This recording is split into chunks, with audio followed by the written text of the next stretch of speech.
আসসালামু আলাইকুম। রাত 10টার শীর্ষ সংবাদে স্বাগত জানাচ্ছি শাহনাজ পারভীন। 50 বিচারকের ভারতে প্রশিক্ষণে যাওয়ার অনুমতি বাতিল।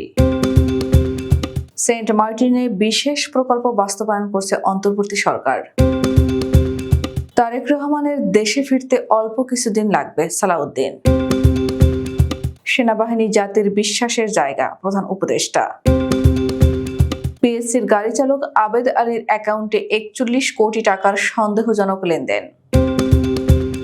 43তম বিসিএস বাদ পড়াদের আবেদন পুনর্বিবেচনার সভা বৃহস্পতিবার। 4 শিক্ষা বোর্ডে নতুন চেয়ারম্যান। মারা গেছেন বিএনপি নেতা সাবেক MP S A Khalek. Saudi রাষ্ট্রদূতের অভিযোগ, কয়েকবার চেষ্টা করেও বাংলাদেশে বিনিয়োগের অনুমতি পায়নি আরামকো। পদত্যাগের ঘোষণা দিলেন অস্ট্রিয়ার চ্যান্সেলর। শুনছিলেন শিরোনাম, এবার বিস্তারিত। ভারতে প্রশিক্ষণের অনুমতি দিয়ে বিচার বিভাগের 50 জন কর্মকর্তার নামে প্রজ্ঞাপন জারি হলেও তা বাতিল করেছে সরকার। আগের জারি করা প্রজ্ঞাপনটি বাতিল করে আজ রবিবার অফিস আদেশ জারি করেছে আইন মন্ত্রণালয়। আইন মন্ত্রণালয়ের উপসচিব ডক্টর আবুল হাসনাত স্বাক্ষরিত আদেশে বলা হয়, বাংলাদেশের সুপ্রিম কোর্টের নির্দেশনার প্রেক্ষিতে ভারতের ন্যাশনাল জুডিশিয়াল একাডেমি ভোপাল এবং স্টেট জুডিশিয়াল একাডেমিতে আগামী 10 থেকে 20 ফেব্রুয়ারি অনুষ্ঠিতব্য প্রশিক্ষণে অংশগ্রহণের জন্য 50 জন বিচার বিভাগীয় কর্মকর্তাকে অনুমতি প্রদানপূর্বক প্রজ্ঞাপন জারি করা হয়। বাংলাদেশ সুপ্রিম কোর্টের নির্দেশনা মোতাবেক উক্ত প্রজ্ঞাপনটি আজ বাতিল করা হলো। সেন্ট মার্টিন দ্বীপে প্লাস্টিক বোতলের পানির পরিবর্তে বিকল্প উপায়ে খাবার পানি নিশ্চিতের উদ্যোগ নিয়েছে সরকার। পাশাপাশি বর্জ্য থেকে বিদ্যুৎ উৎপাদনের মাধ্যমে সমন্বিত বর্জ্য ব্যবস্থাপনার যুগেও প্রবেশ করতে যাচ্ছে এই দ্বীপটি। এই প্রকল্পের আওতায় থাকবে দ্বীপের সমস্ত বর্জ্য সংগ্রহে পরিবেশ বান্ধব পরিবহন। এটিএম কার্ডের আদলে বিশেষ কার্ডের মাধ্যমে নিজেদের ইচ্ছে মতো নেওয়া যাবে খাবার পানি। সেন্ট মার্টিনের পরিবেশ প্রতিবেশ এবং জীববৈচিত্র্য রক্ষায় বিশেষ এই প্রকল্প সরকার বাস্তবায়ন করছে বলে জানিয়েছেন সংশ্লিষ্টরা। তারেক রহমানের দেশে ফেরার জন্য যে উপযুক্ত পরিবেশ দরকার সেটি এখনো তৈরি করতে পারেনি, যার জন্য অল্প কিছুদিন সময় লাগবে। তবে তিনি অবশ্যই আসবেন বলে মন্তব্য করেছেন বিএনপির স্থায়ী কমিটির সদস্য সালাউদ্দিন আহমেদ।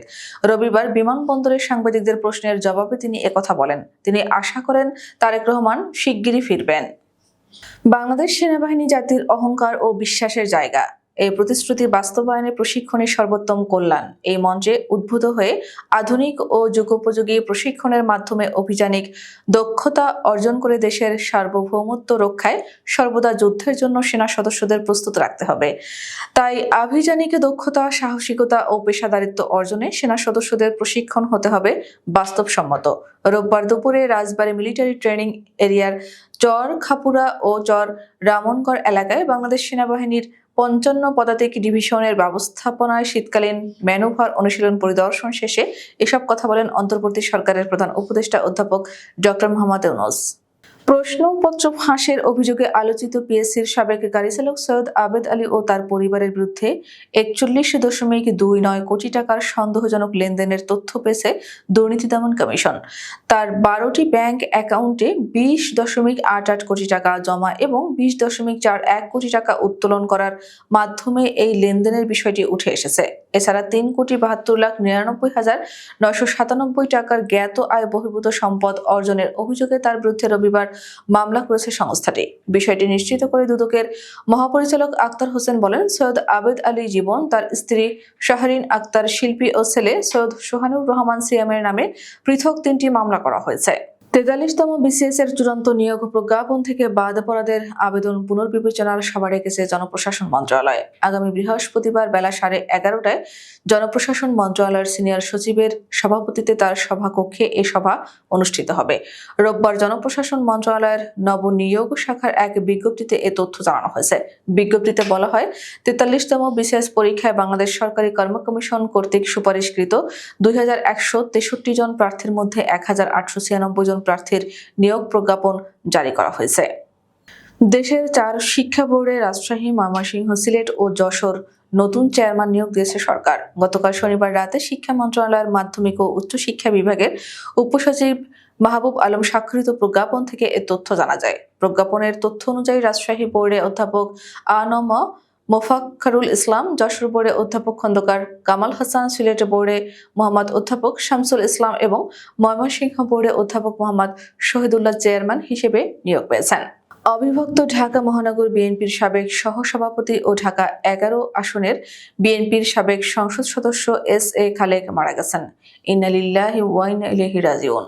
রোববার বিকেলে ঢাকার ইউনাইটেড হাসপাতালে চিকিৎসাধীন অবস্থায় তার মৃত্যু হয় বলে নিশ্চিত করেছে তার পরিবার। রোববার দুপুরে এস.এ. খালেককে দেখতে যান বিএনপি মহাসচিব মির্জা ফখরুল ইসলাম আলমগীর। এ সময় তার সঙ্গে ছিলেন বিএনপি চেয়ারপারসনের উপদেষ্টা পরিষদের সদস্য আব্দুস সালাম। বিশ্বের সর্ববৃহৎ তেল কোম্পানি আরামকো কয়েকবার বাংলাদেশে বিনিয়োগের চেষ্টা করেছিল, কিন্তু সেসব চেষ্টায় তাদের স্বাগত জানানো হয়নি বলে অভিযোগ করেছেন বাংলাদেশে নিযুক্ত সৌদি রাষ্ট্রদূত ইসা বিন ইউসুফ আদ দুহাইলান। বাংলাদেশের কিছু মানুষ ব্যক্তি স্বার্থে বিদেশি বিনিয়োগকারীদের নিরুৎসাহিত করে বলেও জানান তিনি। পররাষ্ট্র মন্ত্রণালয় রোববার দুপুরে দুই দেশের মধ্যকার অর্থনৈতিক সম্পর্ক নিয়ে আয়োজিত অনুষ্ঠানে এসব কথা বলেন সৌদি রাষ্ট্রদূত। অস্ট্রিয়ার চ্যান্সেলর কার্ল নেহামার আগামী কয়েকদিনের মধ্যে চ্যান্সেলর পদ থেকে পদত্যাগ করবেন বলে ঘোষণা দিয়েছেন।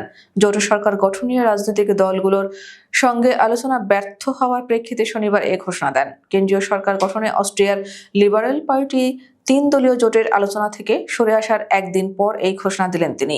এ পদক্ষেপের ফলে দেশটিতে সেপ্টেম্বরে জাতীয় নির্বাচনে জয়ী হওয়ার লক্ষ্যে ডানপন্থীদের সঙ্গে আলোচনা অথবা নতুন করে নির্বাচন হতে পারে। আমাদের আগামীকাল দুপুর ২টার শীর্ষ সংবাদ দেখার আমন্ত্রণ জানিয়ে এখনকার মতো বিদায় নিচ্ছি। দর্শক, ভিডিওটি শেষ পর্যন্ত দেখার জন্য আপনাকে অসংখ্য ধন্যবাদ। নিত্য নতুন সংবাদ পেতে আমাদের ইউটিউব চ্যানেলটি সাবস্ক্রাইব করুন ও নিয়মিত নোটিফিকেশন পেতে বেল বাটনটি ক্লিক করুন এবং আমাদের ফেসবুক পেজটিতে লাইক করুন। এছাড়াও আমাদের ভিডিওতে লাইক দিয়ে শেয়ার করুন। আল্লাহ হাফেজ।